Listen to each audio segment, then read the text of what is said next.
மாடி தோட்டம். இன்றைக்கான வீடியோ பதிவு வந்து முள்ளாங்கி 3வது அறுவடை.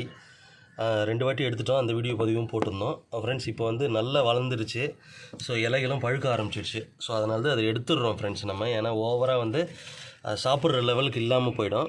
நாங்கள் 2 வாட்டி செஞ்சுருந்தோம் ஃப்ரெண்ட்ஸு. நம்ம சாம்பார் வச்சு ரொம்ப சூப்பராக இருந்தது ஃப்ரெண்ட்ஸ். இது வந்து ஆர்கானிக்காக நம்ம வளர்த்ததுனால சூப்பராக இருக்குது ஃப்ரெண்ட்ஸ் இந்த முள்ளங்கி இன்றைக்கி டேஸ்ட்டு. ஸோ இதை வந்து இந்த எல்லா முள்ளங்கியும் நம்ம எடுத்துடுறோம் ஃப்ரெண்ட்ஸ். கொஞ்சம் இது ரொம்ப வந்து முத்தி போன அளவுக்கு போகிற லெவலுக்கு இருக்குது. ஸோ அதனால் வந்து இதை எடுத்துடுறோம் ஃப்ரெண்ட்ஸ் நம்ம.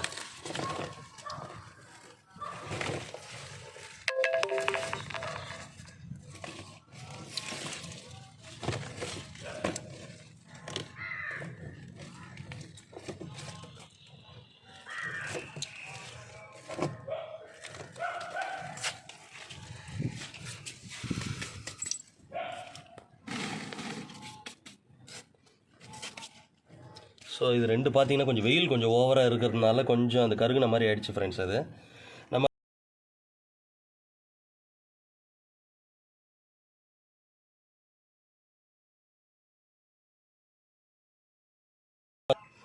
ஃப்ரெண்ட்ஸ் இதோட கீரையும் வந்து ரொம்ப டேஸ்ட்டாக இருக்குது ஃப்ரெண்ட்ஸ். இது நம்ம ஆர்கானிக்காக நம்ம இதை பண்ணுறதுனால எந்த கெமிக்கல்ஸும் மேலே தெளிக்கலை.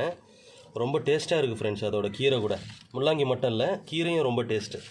ஸோ அதனால இதையும் நீங்கள் மாடி தோட்டத்தில் நம்ம வந்து க்ரோ பண்ணி நம்ம நிறைய யூஸ்ஃபுல் நம்ம பண்ணிக்கலாம் ஃப்ரெண்ட்ஸ். முள்ளங்கி ப்ளஸ் கீரை ரெண்டுமே யூஸ்ஃபுல் தான். ஸோ 3வது அறுவடையும் முடிச்சாச்சு. ஸோ வேறு நம்ம போடும்போது நான் உங்களுக்கு அப்டேட் பண்ணுறேன் ஃப்ரெண்ட்ஸ்.